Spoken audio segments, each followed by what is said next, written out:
Hello viewers, আসসালামু আলাইকুম। আজকে আমি আপনাদেরকে রূপচাঁদা মাছ রান্না করে দেখাবো। আমি উপকরণ হিসেবে নিয়ে নিলাম রূপচাঁদা মাছ, কাঁচামরিচ, টমেটো, ধনেপাতা, পেঁয়াজ, অল্প কয়েকটি শিম এবং আলু।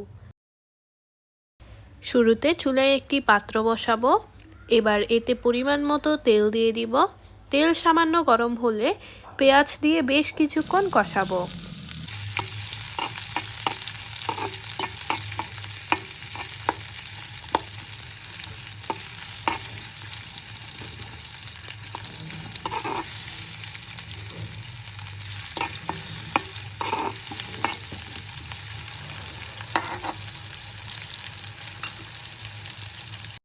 এবার লবণ, কাঁচামরিচ, টমেটো দিয়ে আরও কিছুক্ষণ কষাবো।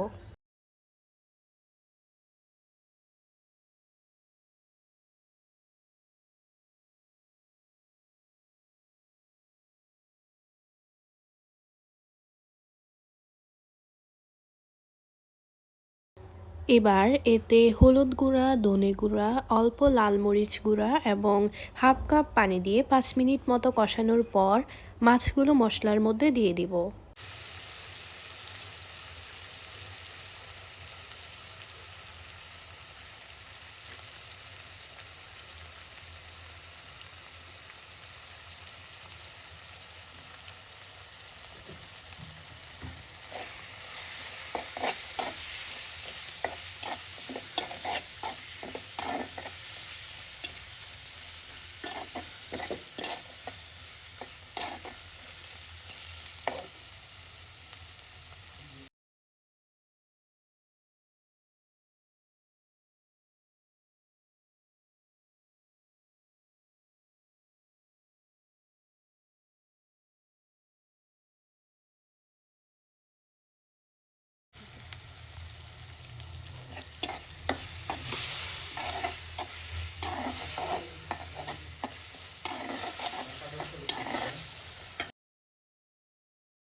এবার মাছের সাথে আলু এবং শিমগুলো দিয়ে অল্প পানি দিয়ে কিছুক্ষণ মিডিয়াম আঁচে রান্না করব।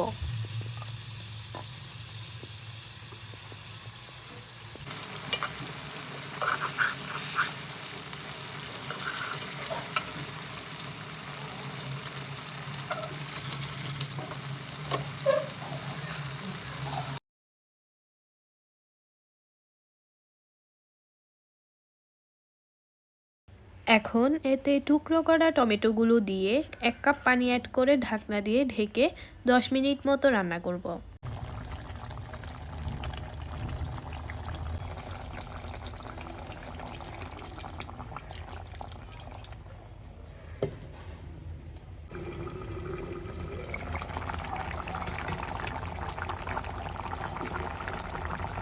এবার ধনেপাতা দিয়ে আমার আজকের রান্নাটা শেষ করব। এভাবে রূপচাঁদা মাছ রান্না খুবই সুস্বাদু হয়। ভিডিওটি শেষ পর্যন্ত দেখার জন্য অসংখ্য ধন্যবাদ।